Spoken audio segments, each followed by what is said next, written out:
want to tell you that one of the things that making this sweep through Texas, but I started out in the northeast part of Florida, and it's strange because Whataburger, you guys know I'm like a fanatic for Whataburger.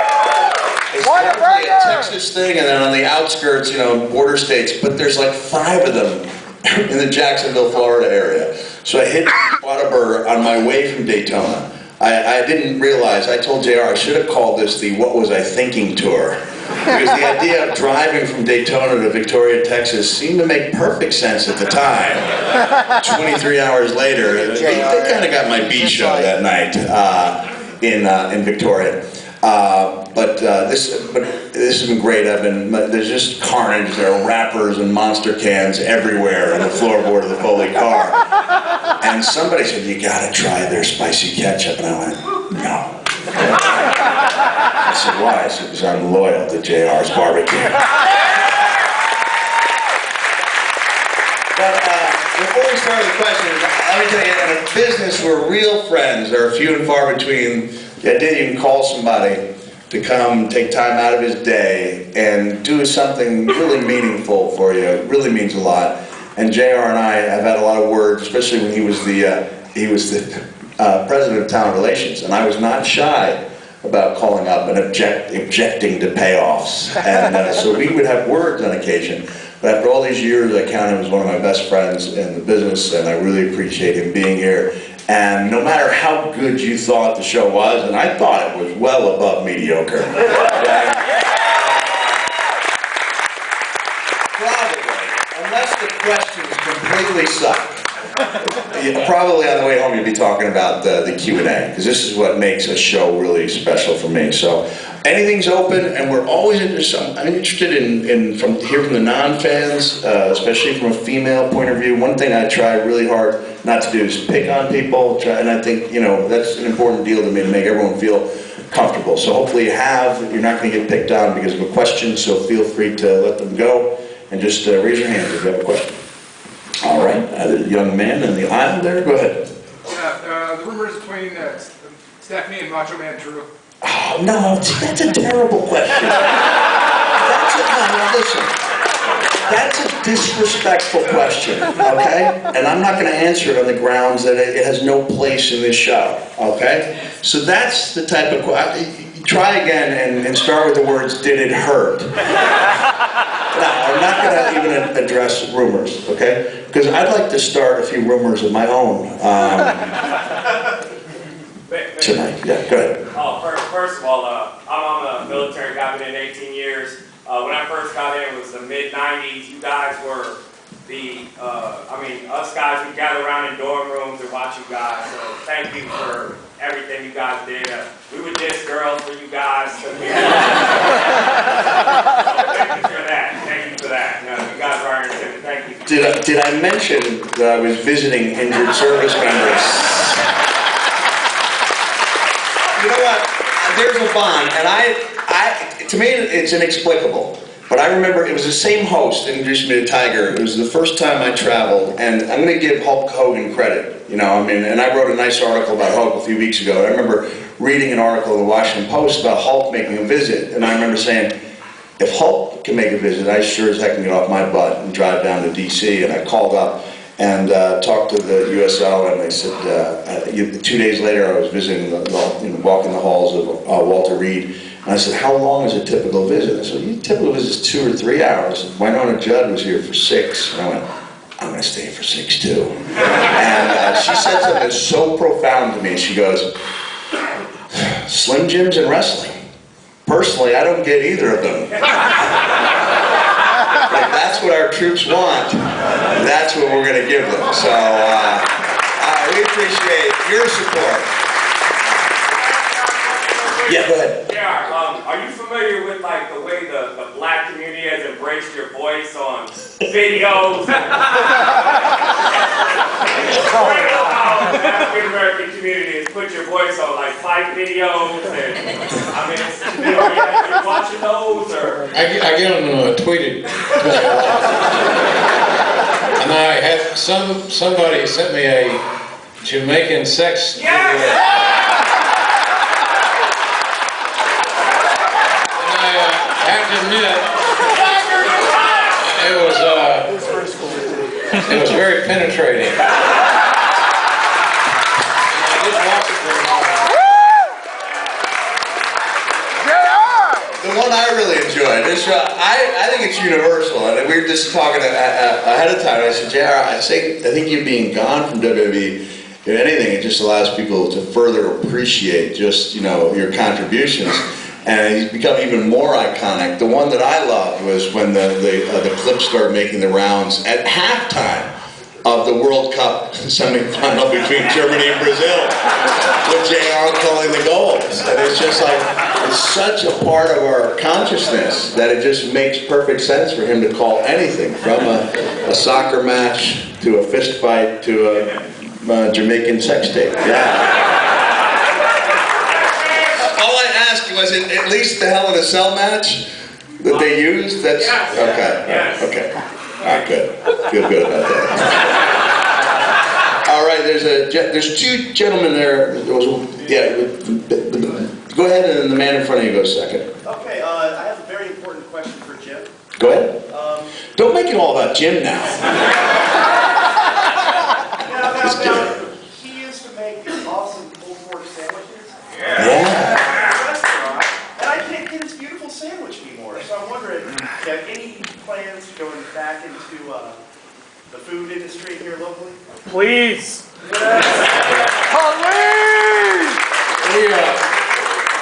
We had a great time in that endeavor, and I don't regret it at all. My accountant's not so crazy about the idea. But we had a lot of fun, my wife and I, and made a lot of real good friends. And it's like getting back into wrestling. Somebody saying, JR, are you going to go back to work for WWE? You never say never. It's not in my plans, but you never say never. But you never know. I would keep my ear to the ground on restaurants. And if there are any very wealthy people here tonight that would license my name and use our recipes, well then, be sure you leave your card with Mick during the meeting.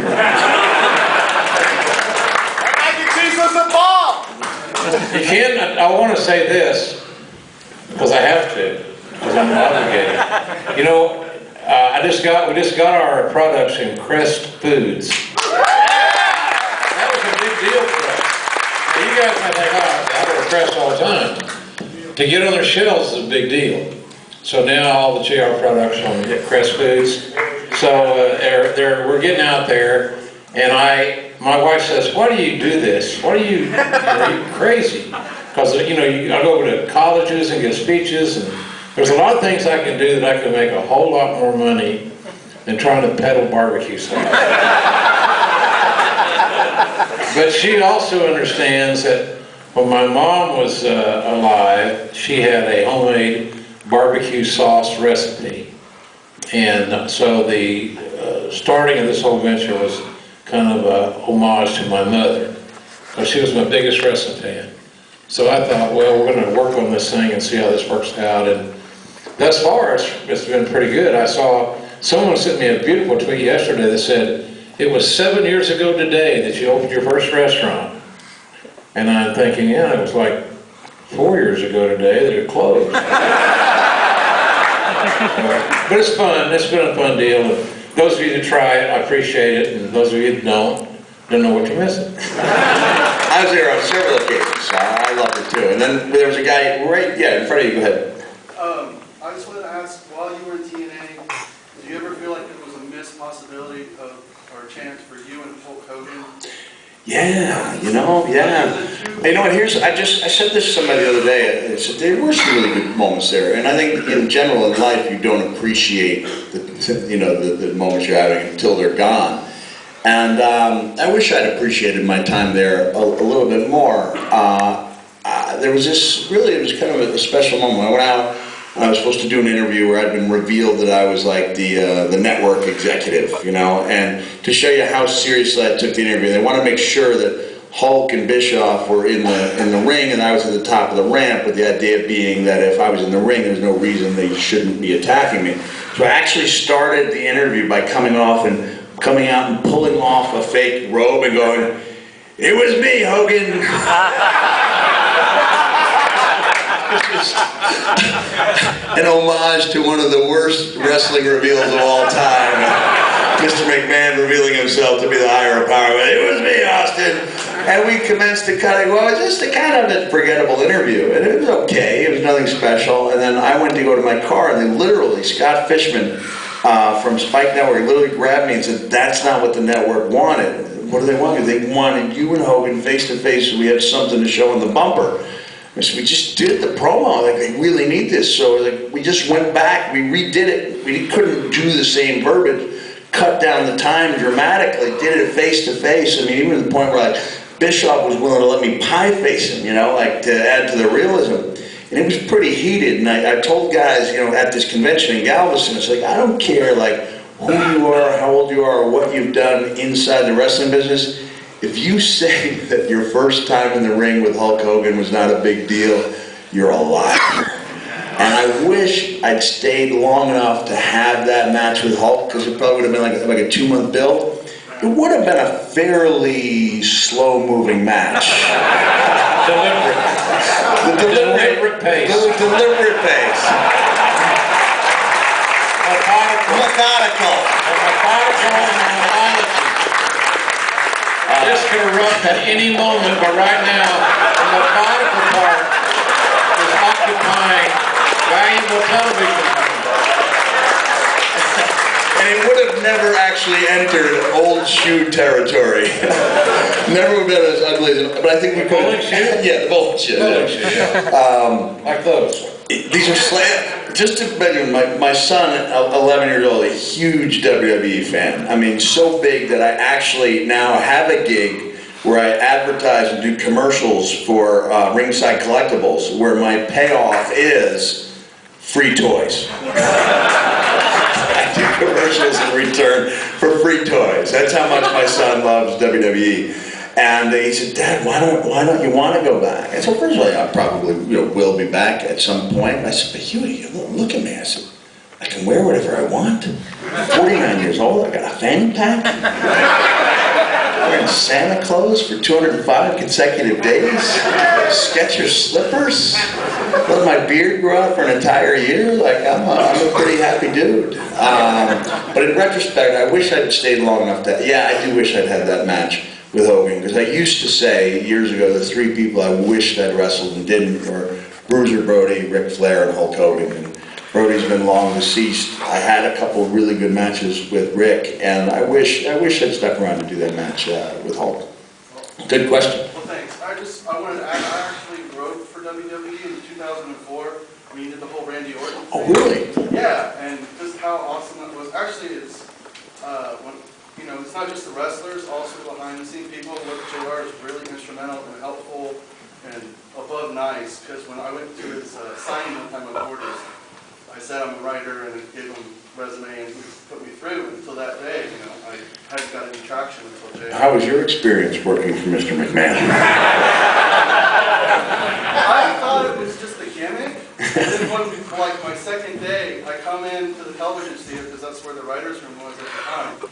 And he pulls up in this Cadillac Escalade that has the scratch logo on it. Yeah. And taking care, he comes out, he opens the door, and blaring on the stereo is taking care of business. I drove with him one time for 15 minutes. You drove with him a lot, right? He was going about 110 miles an hour while talking on the phone and shaving. Here's my favorite Vince story. And JR asked me earlier, he was like, well, where do I keep my notes? I said, sometimes I write them on my hand, and then I said, sometimes I told him a secret way. I'm not going to tell you guys. Tonight I don't have any notes, so I just hope things go well. But I used to keep notes in my hand, and that's a habit I got into when I was the WWF commissioner at a time when they first started doing like the extended opening segments that had maybe 12 to 18 people, and because I was the commissioner, I was like the moderator. I had to know what the person before me and after me was going to say, so I'd have the keywords on my hand.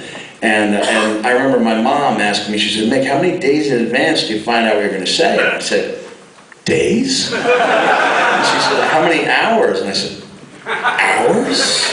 Well, when do you find out? I said, Mom, there are times when, you know, the pyrotechnics are going off and the announcers are going, we're still trying to figure out what's happening. And it's also this adrenaline rush. There was this one particular night, and the fireworks are going off and all this is going on, and Vince walks over to Chris Jericho and he goes, no, Chris, don't forget to go out there and call Stephanie a bottom-feeding trash bag, hoe bag, sleaze bucket. And he saw me looking at him and he went, yes. I said, that's your daughter.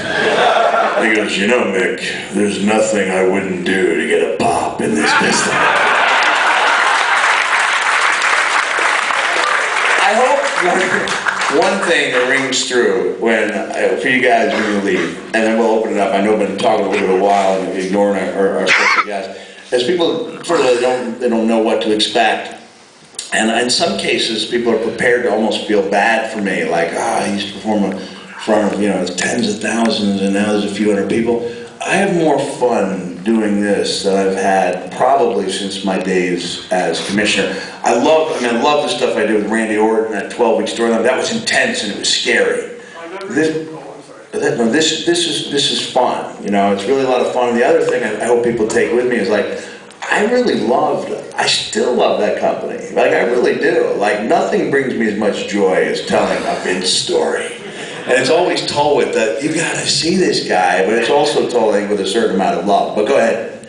Oh, no, I was just agreeing with the Randy Orton stuff. It was so good because, like, watching it, even, you know, some of the stuff that was going to transpire, but, like, yeah, it was intense. Just put him over so long. You talked about The Undertaker, and just, yeah. Your stuff with Orton was just like... Well, what's really cool is that 10 years later, he still considers the match we had in 2004 to be his best match, and really a special experience to go through that with him, and you know, feel like I was making a big contribution to the company. I always gauged my programs not on how well he drew, because it was really hard to tell, especially during the Attitude Era when everything was sold out. And some of the arguments I would have with JR were based on payoffs, because he would say, well, Mick, you know, you were third from the top. And I said, JR, the shows are selling out before we even announce a card. You know, like, so I would argue my importance in the company. But I would gauge the success of how well the program went by how well positioned the person I wrestled was to make a contribution to the company. And I think in that case, it's probably my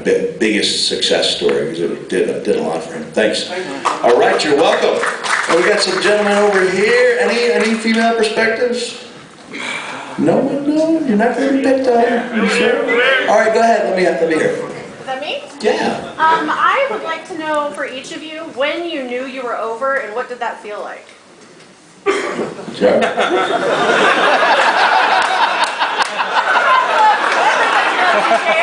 I'm still waiting.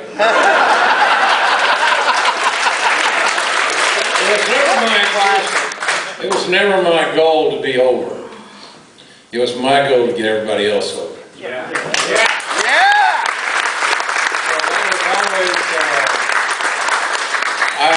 That's how I was taught here in Oklahoma, in the territory when I started here. And I was a storyteller, and I've always said that the guys like Mick made the music, and guys like me were obligated to put the appropriate lyrics to the music. So that was always my goal. And I figured that over time, if I did that well enough, then everything would be cool. So, and it has been. So I really never looked to get over it. I never enjoyed doing the in-ring skits. It wasn't a matter that, well, you had to kiss Mr. McMahon's ass from the city. You know, you got cast in that role. That was smart by us. That was good booking, good casting. Where else are you going to get a bigger boo for me doing it than Oklahoma City? I'm home. Fans, right? Family, yeah, big city. Now, I do have an answer. I didn't get over it. It was 2000 at Magic Mountain in Southern California. And I was riding some of the lesser rides. I was there by myself because I'm a loser. Riding some of the lesser rides. And one of the guys said, why don't you go ride Batman? You know, I said, the line's really long. And he made a phone call. I think he goes, just go up the exit route. I felt a little trepidatious, which is a New York Times #1 best-selling author's word for hesitant. But as they were strapping me into Batman, people started chanting my name, Foley, Foley.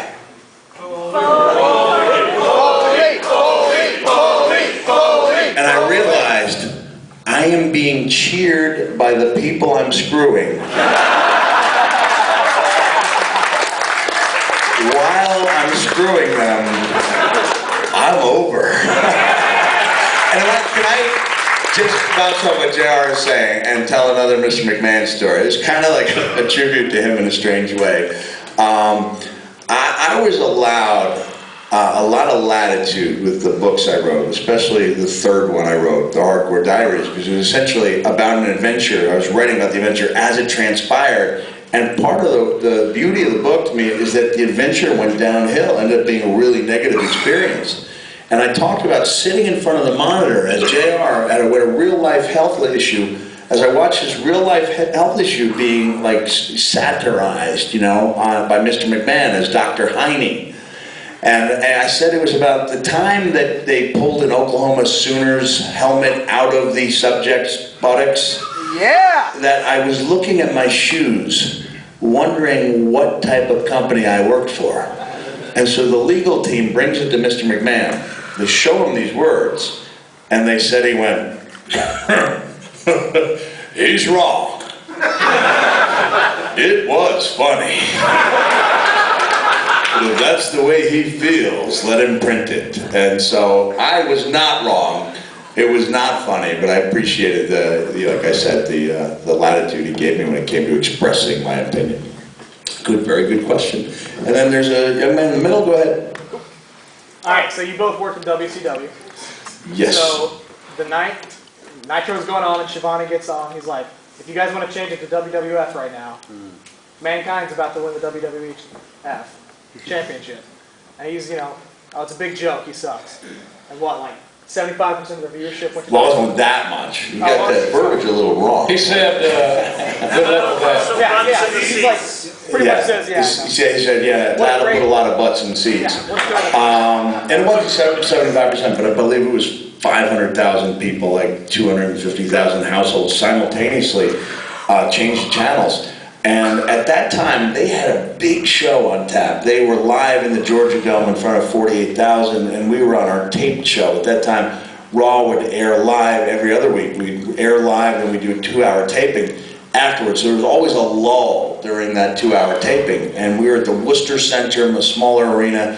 They were live at the Georgia Dome, I believe, with the return of Hogan. I think they were promising Hogan and Goldberg, and they had momentum on their side. And at that time, the moment that he said, Mick Foley wins the title, no reason to watch that show, 500,000 people simultaneously disagreed with him. I actually waited until the ratings came in. And then when I saw that huge spike, that's when I placed the phone call to Tony Schiavone. And I just said, Tony, this is Mick Foley, and I heard what you said, and I honestly thought it was unnecessary. I worked really hard for your company, and it wasn't appreciated. And like 3 hours later, my wife calls me. She goes, Mick, Tony Schiavone's on the phone, and he sounds so sad. And he was just saying what was being asked of him by Eric Bischoff. And I don't have any bitterness at all towards Bischoff either, because in retrospect, that was the best thing that could have possibly happened to me. JR can speak this better than I can, but the feeling I got was that it dramatically changed the way I was looked at within the wrestling business. You deserved every bit of it. Thank you, I appreciate that. But I went from being seen as like a well-respected hand, to being like a real star overnight. So the best thing that could have possibly happened to me. He went from being a 7 or 8 hitter to hitting 3, 4, 5 in the lineup with that procession. And when Austin was injured, I'd move up to the 3 spot. And he always drove runners home. Yeah. We scored. I'm going to actually interview Tony tomorrow night for a future podcast, and I asked on Twitter today, questions, because it's interactive, you know, I want to know what you think, and I can just do it myself, but it's easier to have you guys. And I know when I go out and do my own shows, I do about a 20-minute stand-up and I do about an hour and a half of Q&A, because you write the script for me and it's easier. And I make the same amount of money. You guys write the script and produce the show, so I just follow along. And as I said, call what I see on the monitor. But Tony was only doing what he was instructed to do. And so to be angry at Tony Schiavone for saying that is really not fair to Tony Schiavone, because he was only doing what he was told to do. I said a lot of things on the air that I didn't want to say, but I was told to say by the boss.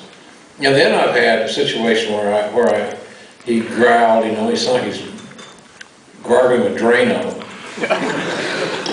And I got the headsets on, there's Lawler, and he's the biggest, bloodiest thing in the world. Lawler's doodling naked women.